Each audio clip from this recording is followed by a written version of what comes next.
نحمده ونستعينه ونستغفره ونعوذ بالله من شرور أنفسنا ومن سيئات أعمالنا من يهده الله فلا مضل له ومن يضلل فلا هادي له وأشهد أن لا إله إلا الله وأشهد أن محمدا عبده ورسوله وما بعد فأعوذ بالله من الشيطان الرجيم بسم الله الرحمن الرحيم يا أيها الذين آمنوا اتقوا الله حق تقاته ولا تموتن إلا وأنتم مسلمون يا أيها الناس اتقوا ربكم الذي خلقكم من نفس واحدة وخلق منها زوجها وبث منهما رجالا كثيرا ونساء واتقوا الله الذي تساءلون به والأرحام إن الله كان عليكم رقيبا اللهم صل على محمد وعلى آل محمد كما صليت على إبراهيم وعلى آل إبراهيم إنك حميد مجيد اللهم بارك على محمد وعلى آل محمد كما باركت على إبراهيم وعلى آل إبراهيم إنك حميد مجيد பெரியவர்களே எல்லாமல்ல அல்லாஹ்வின் நிலையான சகோதரர்களே அல்லாஹ்வுடைய பெரியவர்களால் ஜும்ஆவுடைய கடமையை நிறைவேற்றுவதற்காக அல்லாஹ்வுடைய இந்த இல்லத்தில் நாம் எல்லாம் கொண்டிருக்கிறோம்.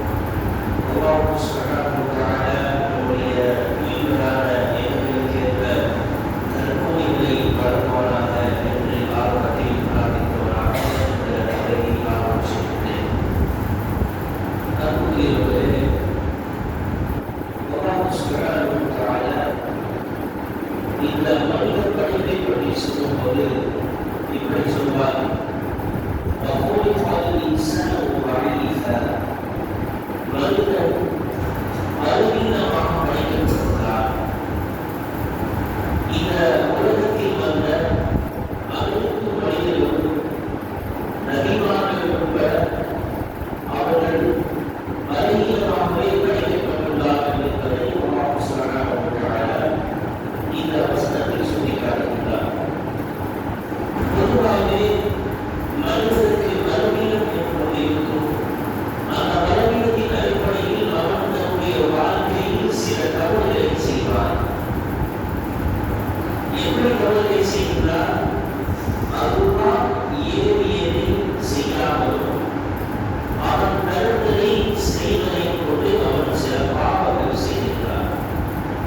நபிகள் நாயகம் ஸல்லல்லாஹு அலைஹி வஸல்லம் அவருடைய வாழ்க்கையில் சில தவறுகள் நடந்துள்ளது என்பதை அல்லாஹ் சுப்ஹானஹு வ தஆலா தன்னுடைய திருமறையில் சுட்டிக்காட்டுகிறார். என்று சொன்னால் மனிதன் படைக்கப்பட்டது தஈஃபாகவே படைக்கப்பட்டுள்ளார். அந்த அடிப்படையில் அவருடைய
நான் இதை சாப்பிட மாட்டேன். உடனே அல்லாஹ் ஆலமீன் சொல்லுகிறார், யா அய்யுஹன் நபி லிம துஹர்ரிமு மா அஹல்லல்லாஹு லக். நபியே, அல்லாஹ் ஹலால் ஆக்கியதை நீங்கள் ஹராம் ஆக்கியது. உங்களுடைய மனைவி திருப்திக்காக நீங்கள் ஹராம் ஆக்கியதா என்று அல்லாஹ் ஆலமீன் இப்படி நபியை கண்டித்து வசனத்தை அளிப்பார். அதே போன்று ரசூலுல்லாஹி ஸல்லல்லாஹு அலைஹி வஸல்லம் அவர்கள் ஒரு 4 ரக்அத் உள்ள தொழுகையில் 2 ரக்அத்துகள் தொழுது சலாம் வாங்கிடுவாங்க. சலாம் வாங்கிட்டு ரக்கூக்களை பார்த்துவாங்க. அப்படின்னு சொன்னா அவங்க எந்திரிச்சு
ஒரு மோசமான பாதை.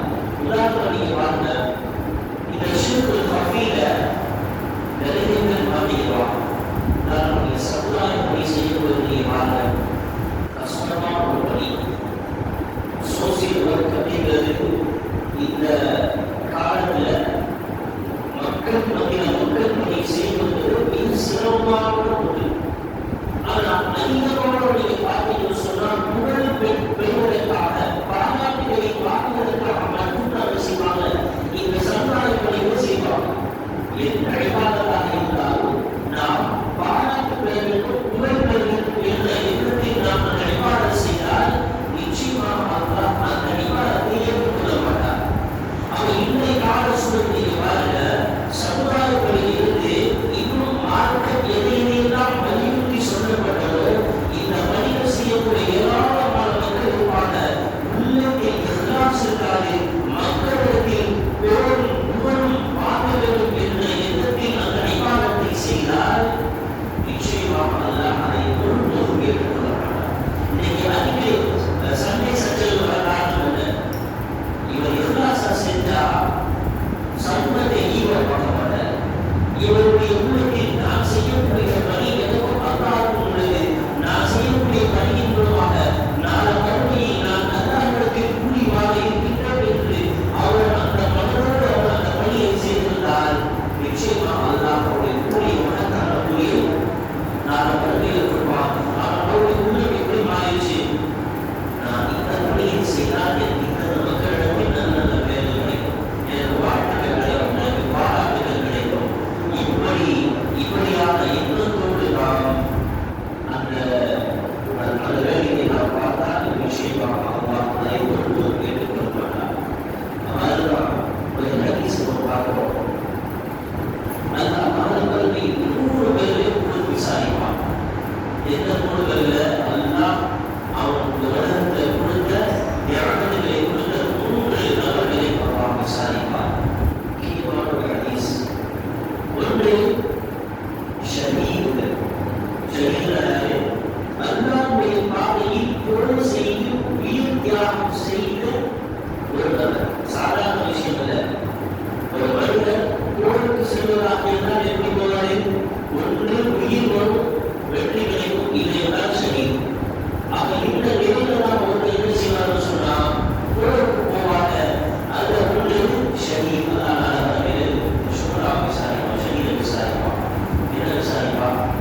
நீ எப்படி கொல்லப்பட்டாய்? யா அல்லாஹ், நான் உனக்காக இந்த உலகத்தில் போர் செய்து என்னுடைய உயிரை தியாகம் செய்தேன். இதை நான் உனக்காக நான் செய்தேன். அல்லாஹ் சொல்றான், இல்லை இல்லை, நீ போய் சொல்கிறாய்.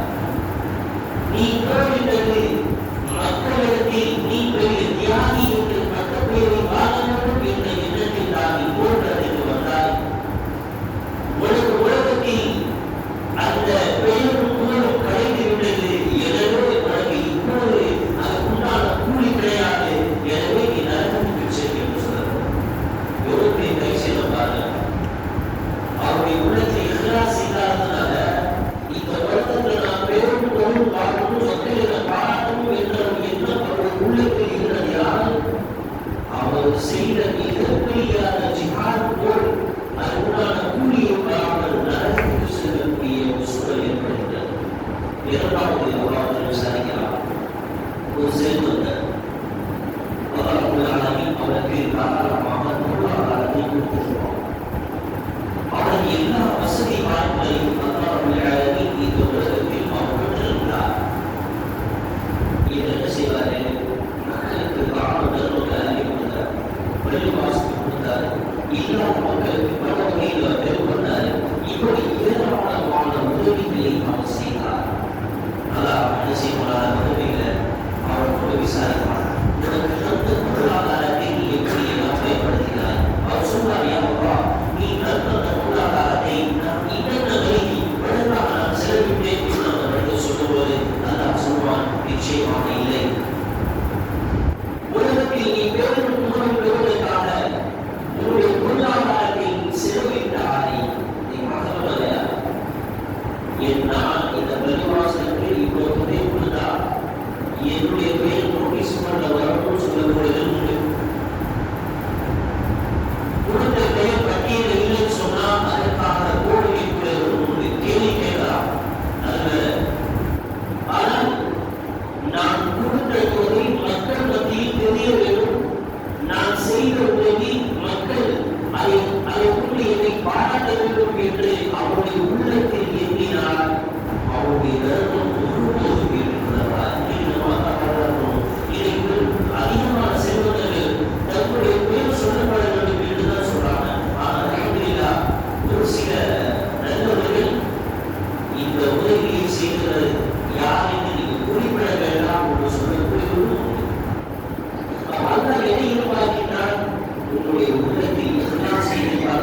சூழல் ஏற்பட்டுவிடும். அல்லாஹ்வுடைய ஆதரவை பாதுகாக்கும்.